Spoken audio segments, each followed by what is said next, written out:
Runā pie kases vienmēr šos vārdus, kad tu pērci kaut ko, un nauda vienmēr būs ar tevi. Nauda un veiksme vienmēr būs kopā ar tevi, tad, kad tu pirksi un teiksi šos divus vārdus.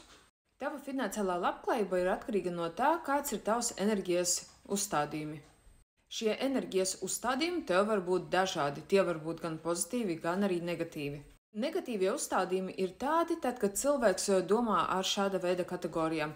Viss ir slikti, man nekas nesanāk, entās reizes mēģina, viss nav tā, kā viņam gribētos, lai būtu. Kā arī nav laimes dzīvē, es esmu neveiksminieks, man viss ir slikti, naudu gaidīt nav no kurienes un tam līdzīgas domas.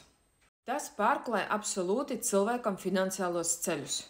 Piesaista cilvēka dzīvē tam līdzīgas lietas, tur, kur viņš apstiprinājumus redz savā dzīvē tieši ar šāda veida frāzēm, notikumiem un cilvēkiem.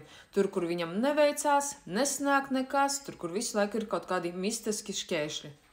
Pozitīvās enerģijas uzstādījumi ir pavisam citās kategorijās. Un tad, kad cilvēkam ir pozitīvās uzstādījumi, tad viņš domā absolūti citās kategorijās. Viņš domā nevis par problēmu, bet viņš domā un groza galvā risinājumus, iespējas, un viņš to arī atrod.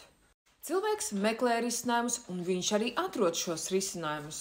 Tad arī risinājumi arī paši var atnākt pie šī cilvēka.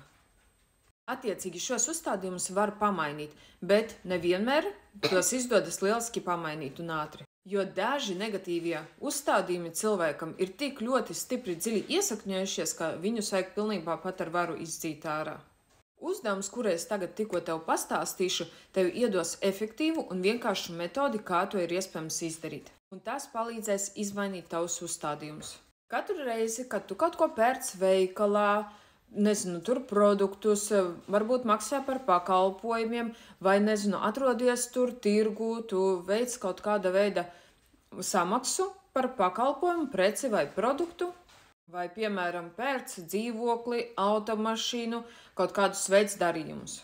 Vienmēr, kad tu veic kaut kāda veida darījumus ar naudu, tad vienmēr saki šādus vārdus pārdevējai. Nav obligāti to skaļi teikt, bet tu vari to izteikt savās domās. Un pateikt divos vārdos. Nauda atgriežas.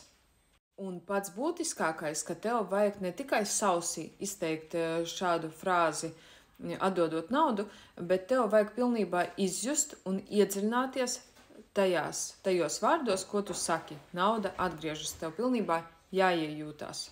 Jājūt šī pati vārdu frāzes būtība, un tici man, nauda nekavējoties atgriezīsies un pat vēl vairāk.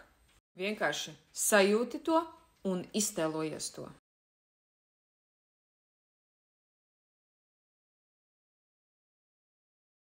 Pamainīsi savas enerģijas uzstādījumus, un nauda pati sāks pie tevis pievilkties. Visums pats tev atradīs iespējas, kā pie tevis naudu pievilkt un piesaistīt naudu. Varbūt radīsies kaut kādas situācijas, varbūt notiks kaut kādi izdevīgi darījumi, vai vēl kaut kas tiks tev iedots un piedāvāts. Visums pats izdarīs priekš tevīm visu iespējamo, lai nauda pie tevis atgrieztos atpakaļ. Nauda atgriezīsies pie tevīm nekavējoties, tāpēc tici un viss notiks. Noteikti saglabā šo video, dalies ar citiem cilvēkiem un spied pateicības vārdus apakšā zem šī video, jo tādā veidā notiek enerģijas apmaiņa un tu redzēsi, kā visi brīnumi sāks notikt tieši tavā dzīvē, nevis citu cilvēku dzīvēs. Ņem, izmanto un pielieto.